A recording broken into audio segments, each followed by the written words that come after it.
C'était la reprise du rugby pro en France et c'était la Pro D2 en ce jeudi soir avec cet alléchant Biarritz-Perpignan qui était censé ouvrir le bal. Choc de Pro D2 en cette première journée entre deux candidats à la montée.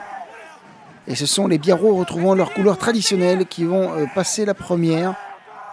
Forts de leur groupé pénétrant et des indisciplines catalanes, ils vont camper dans le camp adverse et concasser les avants adverses justement. Dans les pas de Speight et aussi de Sailly, les deux puissantes recrues, les Biarros avancent. C'est justement Francis Sailly, le trois quarts centre, qui vient retrouver les avants, slalomer dans le côté fermé pour marquer le premier essai de cette saison, 6 mois après. Et Biarritz qui mène 10-0 rapidement puisque Gilles Bosc transforme et réussit un nouveau coup de pied. Et puis Piula face à l'ailé va aussi commettre une faute dangereuse sur ce déblayage et écoper d'un carton jaune.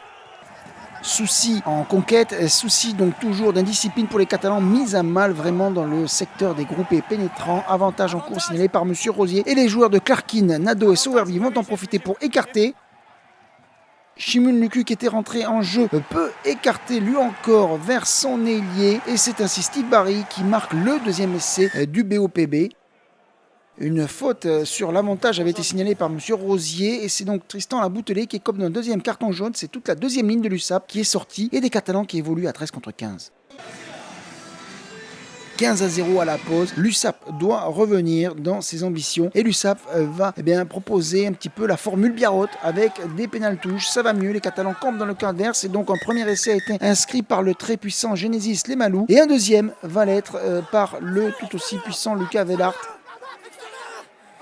Le coaching et le banc de touche des USAPistes très jeunes du côté du Pays Basque font du bien.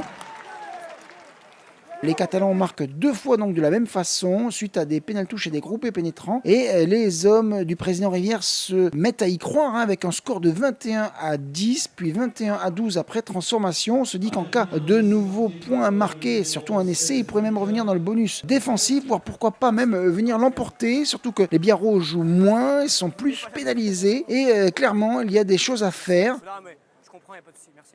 Les hommes de Stéphane Armitage vont même être réduits à 14 puisque le capitaine basque écope d'un carton jaune suite à ce plaquage haut sur le pilier adverse.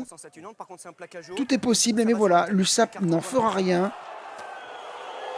Trop de maladresse, des mauvais choix stratégiques au moment clé du match aussi avec des occasions manquées de revenir dans la partie. Et du coup, ce sont les hommes du BOPB qui s'imposent 21-12.